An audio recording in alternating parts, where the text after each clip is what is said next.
Tous et à toutes. Bonjour aussi à tous ceux qui sont derrière les écrans. Comme d'habitude, quand je dois prêcher, c'est avec toute la responsabilité que j'essaie de le faire. Et ce matin, je veux vous parler, comme on a dit, d'un grand gaillard, bien musclé, les cheveux longs, sûr de lui-même, craint par ses adversaires, victorieux dans les batailles, mais vaincu par les femmes. Bon, attendez un moment avant de vous fâcher avec moi. Je dirais plutôt vaincu par ses propres faiblesses. Comme ça, c'est mieux, non?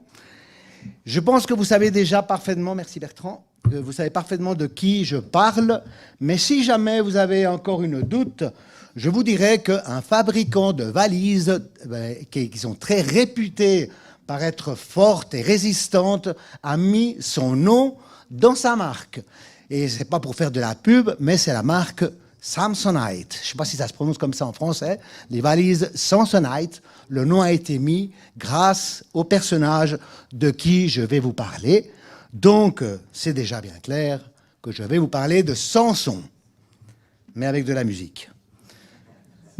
Alors, on trouve cette histoire dans le livre des Juges, des chapitres 13 à 16, donc 4 chapitres. On ne va pas les lire, ne vous inquiétez pas. Mais je vais essayer de faire un résumé de ce qu'on a en tête quand on pense à Samson. Alors, premièrement, on sait qu'il était naziréen. Si vous voulez savoir quelles sont les conditions qu'il y avait pour être naziréen, vous pouvez le trouver dans le livre des Nombres au chapitre 6. Mais pour faire un petit résumé comme ça, on va dire qu'il ne devait pas boire de l'alcool et le rasoir ne devait pas passer sur sa tête. Donc, pas de bière, pas de chasse-là, ni non plus pas aller chez le coiffeur. Bon, moi, avec le coiffeur aussi, je m'épargne pas mal d'argent. Mais c'était un gars qui pouvait épargner au moins de ce côté-là.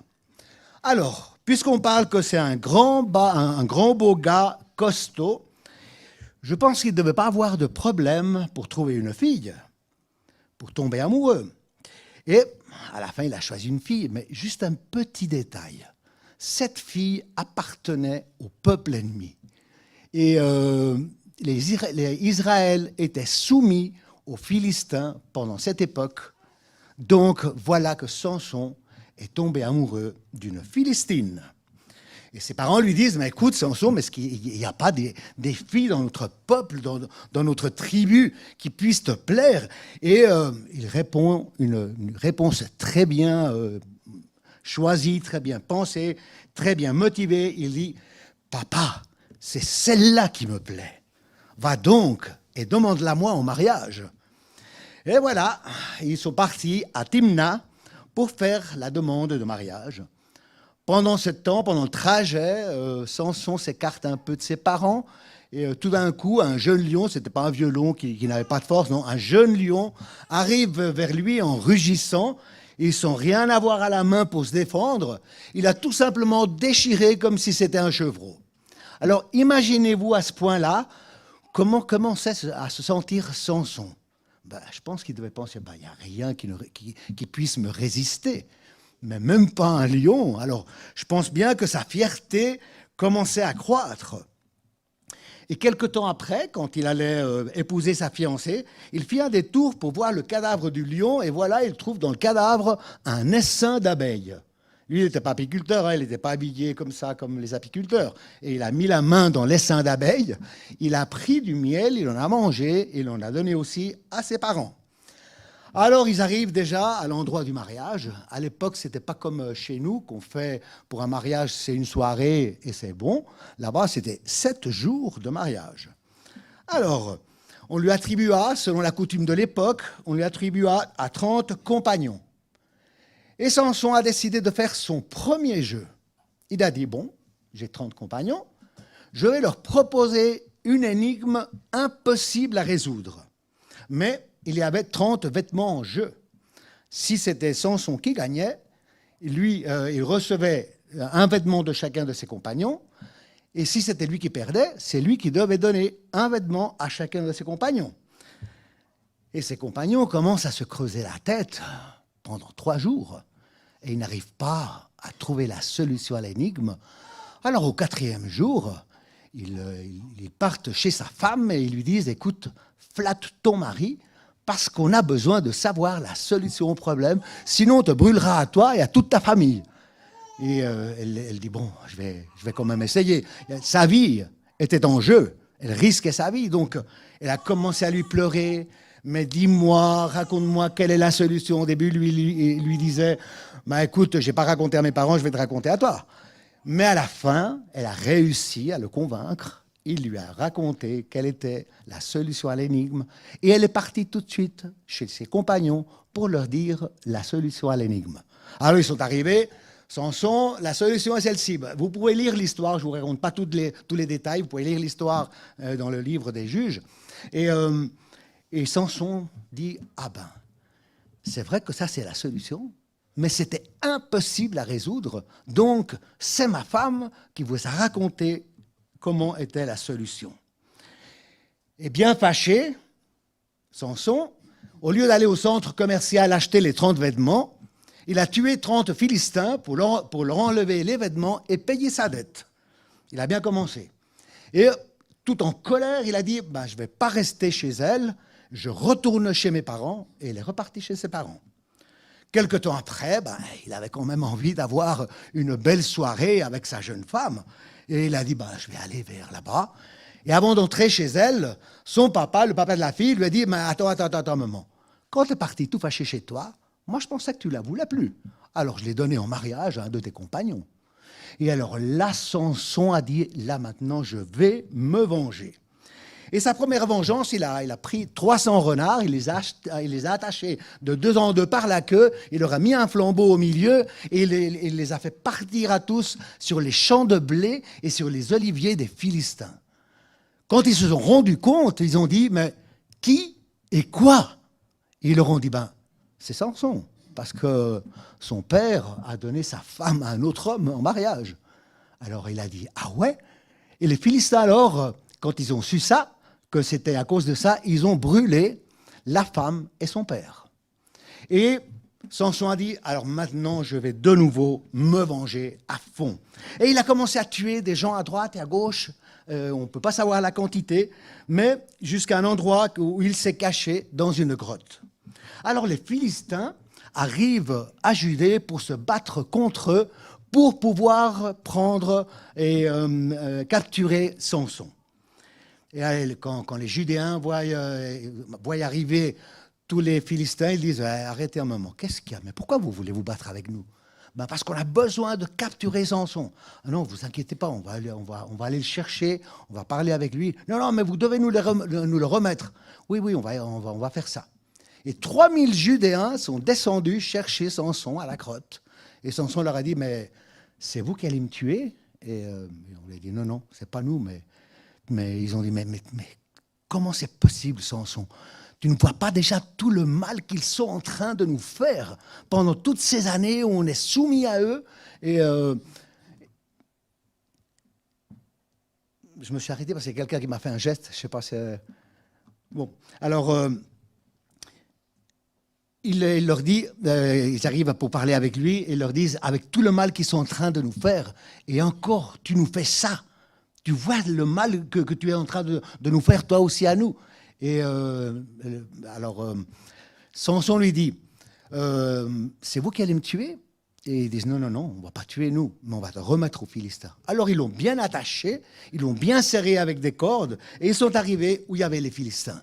Quand les Philistins l'ont vu, ont commencé à crier, vraiment dans l'hystérie, et Samson était complètement attaché. Il a vu tout le monde qui était contre lui. Il a complètement cassé les cordes sans presque faire d'effort.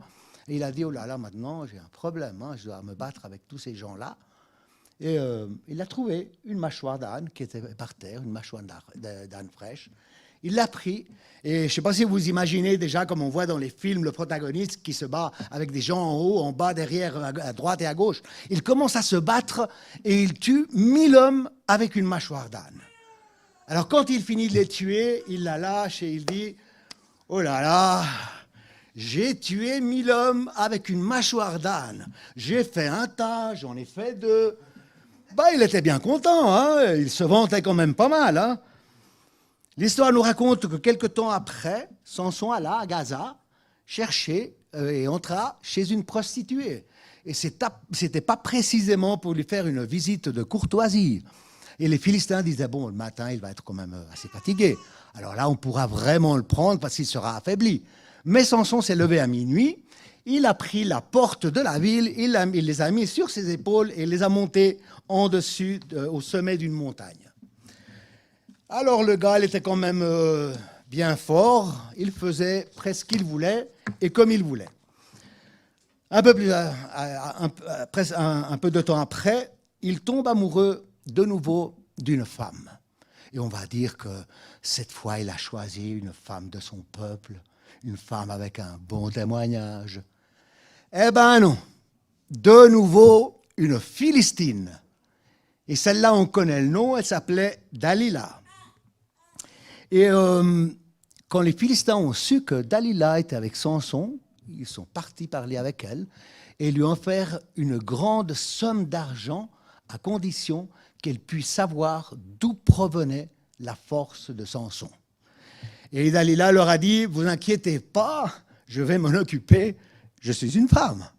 Et elle a commencé à lui poser des questions. Samson, dis-moi d'où provient ta force. Et Samson a décidé de faire son deuxième jeu. Son premier, c'était avec l'énigme, et maintenant, c'était avec Dalila. Et il dit, écoute, si tu prends cette corde fraîche, je ne pourrais rien faire si tu m'attaches avec cette corde fraîche. Et tout d'un coup, elle lui dit la phrase qu'on a déjà entendue, Samson, les Philistins sont sur toi. Et les cordes fraîches, il les a cassées comme si elles étaient brûlées.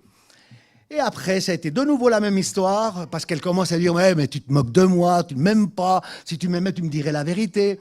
Et Samson continue son jeu avec elle. Il dit, ah non, mais attends, mais cette fois-ci, si c'est avec des cordes neuves qui n'ont jamais été utilisées, alors là, tu pourras réussir. De nouveau la même chose, et on arrive à la troisième fois qu'il lui dit, mais non, mais si tu prends les tresses de mes cheveux et tu les tresses avec la chaîne d'un métier à tisser, ce sera impossible que je puisse me défendre et je serai un homme comme un autre. Et de nouveau, les Philistins sont sur toi. Samson a arraché le métier à tisser, a arraché le tissu, et il s'en est sorti comme si rien du tout. Alors là, elle a dit, je suis vraiment dans un petit problème, ou dans un gros problème. Il ne me dit pas la vérité. Et il a commencé à le harceler jour et nuit. Tous les jours, la même histoire. Samson, dis-moi la vérité. Samson, d'où provient ta force? Un jour, un autre jour, une nuit, une autre nuit. Tous les jours, la même histoire, jusqu'à un moment donné que Samson désirait mourir, tellement il était agacé d'entendre toujours la même question et les mêmes histoires. Et un soir, Dalila a dit, Samson était fatigué, il l'a mis sur ses genoux et elle lui a dit, ah chéri, chouchou, tu sais combien je t'aime, Samsonite. Dis-moi la vérité. Dis-moi d'où provient ta force. Et Samson, qui était déjà au bout de ses forces, il lui a dit, écoute, jamais un rasoir est passé sur ma tête, parce que je suis consacré à Dieu depuis avant ma naissance. Alors elle a appelé un coiffeur, ils lui ont rasé la tête, et de nouveau la même histoire. Samson, les Philistins sont sur toi. Et Samson croyait qu'il allait s'en tirer comme les autres fois. Il a dit, non, mais ça va être facile. Et il s'est levé, mais ses forces lui avaient abandonné. Alors les Philistins le prirent, lui crevèrent les yeux, ils l'emmenèrent à Gaza, ils l'ont attaché à des chaînes, et il devait faire tourner la meule de blé tous les jours en prison. Son jeu avec Dalila avait terminé. Game over. Aveugle, enchaîné, à tourner en rond, tous les jours. Pendant ce temps, ses cheveux en prison commençaient à pousser. Et un jour, les Philistins ont dit, on va faire une grande fête, une merveilleuse fête à notre Dieu Dagon, parce qu'il nous a livrés de ce type qui tuait notre peuple. Et ils ont fait une grande fête, avec de l'alcool, avec tout. Et ils étaient tous là en train de célébrer. Et à un moment donné où le taux d'alcool était déjà assez haut, ils ont dit, sortez Samson pour qu'il nous amuse. Et ils ont sorti Samson, il a commencé à leur amuser, et Samson, à un moment donné, il lui dit au jeune qui le tenait par la main, « Est-ce que tu pourrais me laisser me reposer un moment, m'appuyer sur les colonnes de la maison ?» Et le jeune lui a dit, « Ben, pas de souci, tu peux. » Et il l'a accompagné à l'endroit où il y avait les colonnes. Une fois, il a pris les colonnes, il a prié à Dieu, et de toutes ses forces, il a arraché les colonnes en faisant le cri qu'on connaît tous, « Que je meure avec les Philistins !» Et la maison s'est effondrée, et tout le monde a été écrasé. Et la Bible nous dit que ceux qu'il tua à sa mort furent plus nombreux que ceux qu'il avait tués pendant sa vie. C'est un petit peu ça, la vie de Samson. Et on pourrait dire, mais quand même, il était bête, hein, le gars. Ah, mais non, mais écoute, on a tous pensé la même chose, hein. Mais tu savais ce qui allait parvenir, hein. Mais si on est honnête avec nous-mêmes et on se regarde à l'intérieur, on a quand même certaines ressemblances avec lui. J'ai fait des réflexions, j'ai écrit sur une petite feuille qui sont à l'entrée. Vous pouvez les utiliser. C'est des réflexions personnelles, mais si vous voulez les utiliser dans les groupes de maison, mais vraiment c'est plutôt personnel. Alors je vais faire quelques réflexions. Premièrement, la vie de Samson était mêlée à des alliances avec ses ennemis. Il se permettait même de faire des jeux avec ses ennemis. Alors faisons attention avec qui nous faisons nos alliances. Et dans le domaine émotionnel, dans le mariage, des fois on ne se pose pas la question, mais c'est tellement important de trouver quelqu'un qui au moins croit la même chose que toi. Et au niveau professionnel, au niveau social, on doit se poser des questions avec qui nous allons faire des alliances qui peuvent être potentiellement nos ennemis. Samson avait perdu le centre, sa force, les femmes, le sexe, les victoires. Il se vantait, il se sentait vainqueur. Il s'était mal focalisé. À un moment donné, il s'était focalisé sur les choses qui lui plaisaient et faire les choses comme il voulait. Et je pose la question, combien de fois nous perdons notre centre, notre vision et notre mission? Dans l'Épître aux Hébreux, au chapitre 12, dans les versets 1 et 2, j'aime beaucoup une phrase qui dit « Rejetons tout fardeau et le péché qui nous enveloppe si facilement. » Le péché nous enveloppe si facilement. Et courons avec persévérance l'épreuve qui nous est proposée. Et voilà comment le faire. Faisons-le en gardant les regards sur Jésus. C'est ça notre centre. C'est ça le centre que nous ne devons pas perdre, malgré les choses qui nous attirent dans notre vie. Il continue à dire les regards sur Jésus qui fait naître la foi et la mène à la perfection. Je sais, ce que je vais dire maintenant, c'est très évident, mais si on lui pose une question à un enfant, où était la force de Samson, ils vont dire, c'était ses cheveux. Et on sait bien sûr que ce n'était pas ça. C'était l'Éternel qui était en train de lui donner la force. C'est vrai que c'est très évident, mais des fois, on doit réfléchir aussi à ça, que c'était vraiment l'Éternel qui était en train de lui donner les forces. À plusieurs reprises dans le texte, on voit que l'Esprit de l'Éternel vint sur Samson. Et quand il perdit sa force, c'est bien écrit, c'est parce que l'Éternel s'était retiré de lui. Ne pas se raser la tête était le signe externe d'être naziréen. C'était la forme visuelle pour savoir que quelqu'un était en train de faire le naziréat. Donc Samson avait perdu son identité. Et ça, c'est aussi important. Samson confiait trop en lui-même. Pour la psychologie moderne, il dirait c'est bien ça ce qu'il faut faire. Il faut être courageux, il faut toujours aller en avant, il ne faut jamais reculer, on doit être confiant en soi-même, tu dois être très sûr de toi-même. Et dans un certain sens, je pourrais être d'accord, mais comme chrétiens, n'oublions jamais que Dieu était là dans nos succès. Et on a tendance à dire que je suis sage, que j'ai bien fait. que je suis intelligent. Comment j'ai bien réussi. Les événements se sont mis d'une telle manière qu'à la fin, j'ai été bénéficié. J'ai eu de la chance. Mais quand même, j'ai aussi bien su faire. Hein? Et on oublie que Dieu était là. Et on oublie de remercier Dieu. Parce qu'on parle toujours de nous confier à Dieu dans les moments de détresse, dans les moments de difficulté, mais dans les bons moments, dans nos réussites, dans nos succès, quand tout s'est bien passé, n'oublions pas que c'était notre propre sagesse, ni notre savoir-faire, ni notre intelligence, sinon que Dieu était là, sa grâce, son amour, sa fidélité qui dépasse notre intelligence et notre connaissance. Samson désirait la mort à cause de l'insistance insupportable de Dalila. Mais à la fin, il avait besoin de se sentir aimé et de se sentir accepté. Et c'est vrai que nous, comme êtres humains, nous avons besoin de nous sentir aimés et acceptés par notre entourage, mais pas à n'importe quel prix. C'est aussi une bonne réflexion, savoir jusqu'à où je dois payer pour être accepté autour de moi. Et lui, il a ouvert son cœur à Dalila. Attention, avec qui nous ouvrons notre cœur. Samson croyait qu'il allait pouvoir s'en tirer quand on lui a rasé la tête. Il a dit, cette fois, ça va être comme les autres fois. Je vais pouvoir m'en tirer comme les autres fois. Et c'est aussi ce qui nous arrive tellement de fois à nous. Je pêche et je vois que je m'en sors. Je pêche de nouveau et je vois que je m'en sors.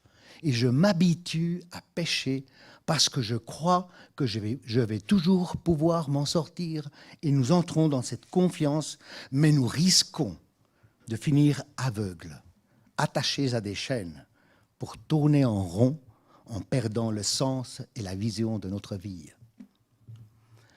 Alors, d'après ce que nous avons vu, est-ce qu'il vous semblerait que Samson était un homme de foi? Et ne me répondez pas. Accompagnez-moi à l'Épître aux Hébreux, au chapitre 11. L'auteur de cet épître nous parle dans ce chapitre, le chapitre 11, de Abel, Enoch, Noé, Abraham, Sarah, Jacob, Moïse, Rahab, comme exemple de personnes qui ont une grande foi. Et il commence à expliquer chacun d'eux les choses qu'ils ont fait et comment ils ont prouvé la foi qu'ils avaient. Mais si vous continuez jusqu'au verset 32, l'auteur dit « Et que dirais-je encore ? Le temps me manquerait en effet pour parler de Gédéon, de Barak, de Samson, de Jephthé, de David, de Samuel et des prophètes. » Il le met dans le même contexte que David, Samuel, les prophètes. Si on regarde juste un peu avant de ce même chapitre, le verset 8, il dit « Or, sans la foi, il est impossible d'être agréable à Dieu. » Alors, Samson, un homme de foi, un homme agréable à Dieu, alors qu'est-ce qu'il m'a échappé dans cette histoire que je ne me suis pas rendu compte? Dans cette histoire, on voit Samson prier 2 fois. Certains disent « Oh, mais il a prié seulement 2 fois ». 2 fois sont écrites sur le livre des Juges, mais on ne peut pas savoir combien de fois Samson a prié. Mais quand même, j'aimerais bien souligner ces 2 prières. La première, c'est quand il mourait de soif. Et il mourait de soif juste après avoir abattu 1000 hommes. Donc le gars, il avait dû transpirer, il avait dû faire un effort énorme. Et à un moment donné, il était mort de soif. On trouve dans le chapitre 15, au verset 18, « Pressé par la soif, Samson fit appel à l'Éternel en disant « C'est toi qui as permis cette délivrance par l'intermédiaire de ton serviteur. Et maintenant, devrais-je mourir de soif et tomber entre les mains des incirconcis ?»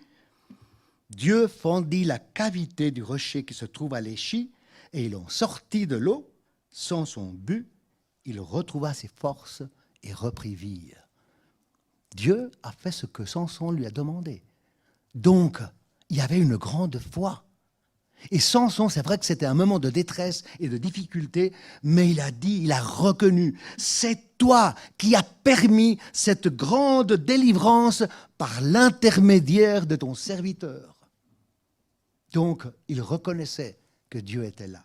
Et sa deuxième prière, c'est juste au moment de sa mort, juste un moment avant de mourir, quand il avait les mains sur les colonnes, il dit, on le trouve au chapitre 16, verset 28, « Alors Samson fit appel à l'Éternel en disant, « Seigneur éternel, souviens-toi de moi. Je t'en prie, ô Dieu, donne-moi de la force cette fois seulement, et que d'un seul coup, je tire vengeance des Philistins pour mes 2 yeux. » Quand il dit « souviens-toi de moi », lui, il croyait que Dieu ne s'en souvenait plus de lui, mais c'était plutôt lui qui s'était éloigné de Dieu. Et à ce moment-là, il lui dit « Seigneur, souviens-toi de moi », mais juste au dernier moment de sa vie. Alors mes chers frères et sœurs, n'attendons pas au dernier moment pour nous retourner envers Dieu. Tous ces hommes et femmes de foi que nous raconte la Bible étaient des personnes imparfaites, pécheurs et pécheresses, qui ont commis des erreurs. Samson aussi, entre eux, et nous aussi entre eux. Et c'est vrai que dans cette histoire, nous avons tendance à nous centrer trop sur le personnage, surtout sur les mauvaises choses qu'il a faites. Et c'est vrai que Samson a commis beaucoup de fautes, mais c'était un homme de foi.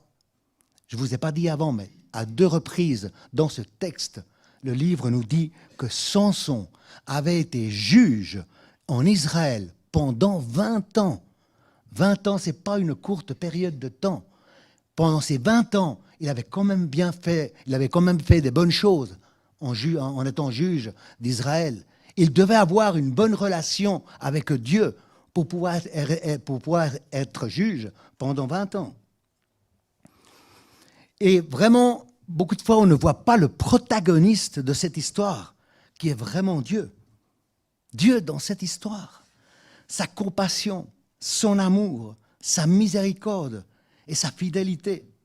Parce que quel but avait Dieu avec Samson, sinon la délivrance de son peuple qu'il aimait? C'était ça le but. L'histoire de Samson est miraculeuse depuis le début jusqu'à la fin. Un ange a annoncé sa naissance. 2 fois dans la Bible, on voit qu'un ange annonce une naissance. On connaît tous le cas de Jésus, mais beaucoup avant, ça a été avec Samson. Un ange a annoncé sa naissance à une femme qui était stérile, qui n'espérait plus d'avoir d'enfant. Et encore Manoah, son mari, a demandé à Dieu si l'ange pouvait revenir une 2e fois pour que lui puisse être témoin de ses paroles. Et l'ange est revenu. Donc tout était entouré de miracles. Tout était absolument miraculeux. La vie de Samson a été consacrée à Dieu avant sa naissance. Et le texte nous dit que Samson cherchait depuis le début la confrontation contre les Philistins, mais poussé par l'Éternel. Quand il choisit sa première femme, la Philistine, la première qu'il choisit, et que ses parents lui disent « Mais écoute, il n'y a pas une femme entre nous qui puisse te plaire. » Au chapitre 14, verset 4, le texte nous dit « Ses parents ne savaient pas que cela venait de l'Éternel. Et nous jugions trop facilement. Ah, mais qu'il est bête ce Samson. » Mais tout appartenait à un plan de Dieu. Et encore elle était sous menace de mort. C'est normal qu'elle essayait par tous les moyens pour savoir quelle était la solution à l'énigme. Mais ce qu'on doit bien voir, c'est que Dieu était en train d'établir un plan pour délivrer Israël à travers Samson. Et regardez encore plus, quand l'ange parle avec la femme, il lui dit « Ce sera lui qui commencera à délivrer Israël des Philistins. » Il ne lui dit pas c'est lui qui va les délivrer, non, il dit que c'est lui qui commencera à délivrer. Dans le plan de Dieu, dans le grand plan de Dieu, Samson n'était rien qu'une petite partie de ce qu'il voulait faire, parce que son plan était la délivrance. Et Dieu est tout-puissant à travers les faiblesses humaines. Nous appartenons au plan de Dieu malgré ce que nous sommes. Nous sommes fils et filles de Dieu malgré nos péchés. Notre nom de famille n'est pas choisi, ni même pas mérité. Notre identité comme fils de Dieu vient de Dieu, par son amour. Mon identité est que je suis fils de Dieu et non pas par mes mérites et malgré mes fautes. Ça ne veut pas dire que puisque Dieu va accomplir son œuvre malgré nous, alors nous pouvons faire ce que l'on veut. Non, Samson a subi les conséquences de ses péchés. Mais la fidélité de Dieu, c'est ce qui n'a pas changé et ce qui ne changera jamais. Alors maintenant, j'arrive un peu à ma conclusion. Je ne vais pas faire comme mon papa qu'il disait quand il prêchait beaucoup de fois. Et pour finir, c'était une demi-heure de plus. Alors, je ne vais pas faire ça, mais je veux vous dire que Dieu était par-dessus les faiblesses de Samson. Mais il était aussi l'auteur de la force que possédait Samson. N'oublions jamais que derrière nos forces, que derrière nos succès, que derrière les coïncidences qui nous ont fait du bien, Dieu était là. N'oublions pas de le remercier chaque fois que les choses vont bien. Reconnaissons la fidélité de Dieu, qu'il nous aime malgré nos péchés, malgré nos faiblesses, et qu'il a toujours eu un plan pour son peuple.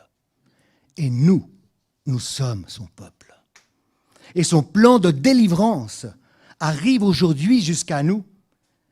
Il a accompli son œuvre pour nous délivrer de la mort qu'on méritait. Parce que Dieu nous a tellement aimés qu'il a donné son Fils unique, afin que quiconque croit en lui ne périsse pas, mais qu'il ait la vie éternelle. Merci Seigneur pour cette merveilleuse délivrance. Amen.